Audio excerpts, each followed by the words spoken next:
vision of Israel that they are trying to use to instill a sense of Zionism in their children. And yet it is not actually an Israel that exists anymore. It's a kind of an Epcot Israel. It's an imagined Israel. The real Israel has changed in many ways, in many, many very good ways, and also in some disturbing ways. It has become a society where there is arguably less consensus about values and more of an internal struggle about whether liberal democratic values are the right values at all. And this younger generation, it seems to me, and I'm talking about people, well younger than me, what they strongly strikes me about them when I talk to them is they are the most marketed to generation in history. They have a particularly good radar for what is authentic and what is inauthentic.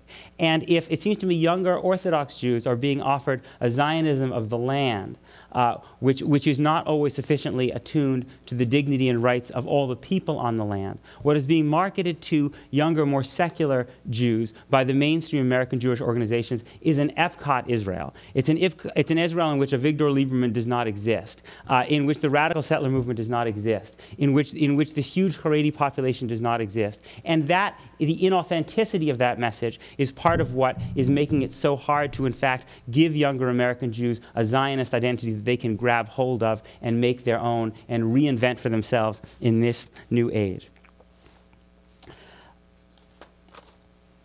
So I guess what I'm suggesting is that the best way in which, in fact, to have a revival of Zionism amongst younger non-Orthodox American Jews is to talk about Israel differently. That too often the leadership of the American Jewish community talks about Israeli democracy as an alibi. Because Israel is a democracy, there's no problem here. There's nothing to criticize here. It seems to me, in fact, we should be talking about Israeli democracy as a rallying cry, as an inspiration, to say, what a wondrous, awe-inspiring thing it is that Israel, under the conditions under which it was born, in the neighborhood in which it lives, has been able to create vibrant, liberal, democratic institutions. Those institutions are to some degree menaced from without, but let's not kid ourselves. They're also menaced from within, and they have to be struggled for. It's not, if you're really in solidarity with them, if what you really love about Israel is its liberal, democratic Jewish character, then you have to be willing to stand up for those values when they're threatened from within as well as when they're threatened from without. Israel is not a democracy in the West Bank.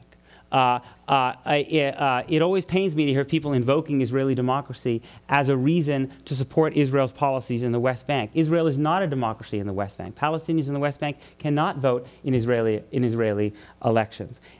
The leader of Israel's third largest party, Avigdor Lieberman, who's now the deputy prime minister, the man who won the voting amongst Israeli high school students in the mock elections they held, is a man who spent his entire life in opposition to liberal democratic values, a man who in his youth was a member of Meir Kahani's avowedly racist party, Kach, and who was made a central part of his entire political agenda, the demonization and humiliation and disenfranchisement of Israeli Arabs. Not Palestinians in the West Bank, but Israeli Arabs, most of whom want little more than to be accepted as equals in the state of Israel, who are many of them considered traitors in the rest of the Arab world because they are Hebrew-speaking.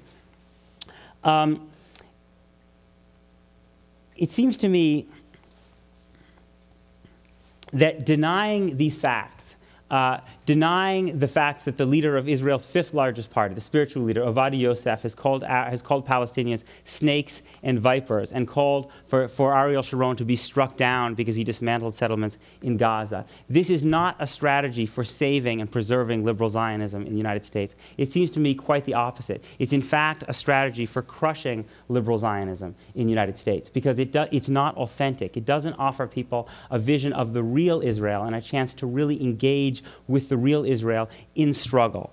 It seems to me we would do much better if instead of only having the representatives of Israeli organizations come to our campus or whoever else is on the AIPAC speakers circuit, we brought those young Israeli Jews who are in places like Sheikh Jarrah right now, who are struggling to give meaning to liberal democratic values, to protect the powerless in their own society, and brought them to try to rally their American Jewish cousins in the same way that young American Jews were rallied during the Civil Rights Movement by people who came from the South to talk to them about a struggle that they could try to live out consistent with their Jewish values, a struggle to try to preserve and enrich Israel as a vibrant, liberal democracy. As Heschel said, "Dark and dreadful would be our life today without the comfort and joy that radiate out of the land of Israel. But Israel's existence is not enough. The question is how to make Israel worthy of 2,000 years of waiting." It seems to me that's the question that we should be trying to engage young American Jews with. How do we make Israel worthy of the long and horrible Jewish wait for a Jewish state?